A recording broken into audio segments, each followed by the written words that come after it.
6 millions d'enfants y déjeunent chaque jour, sûrement le vôtre. La cantine scolaire qui n'échappe pas non plus à l'inflation, hausse des tarifs de l'énergie, des matières premières et au final, des repas servis dans les réfectoires de nos petits, plus 10 à 30% sur la facture selon les municipalités.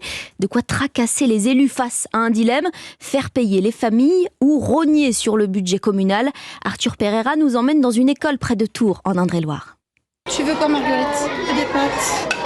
Melon, pâte bolognaise, un morceau de fromage et un yaourt, c'est le menu du jour pour les 145 enfants de Saint-Étienne de Chigny. Depuis le 1er juin, chacun de ces repas coûte 26 centimes de plus.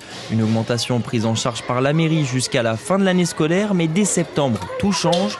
Le reste à charge devrait être réglé par les parents comme Jessica, maman de 2 petites filles. Ça a un impact sur la vie de tous les jours.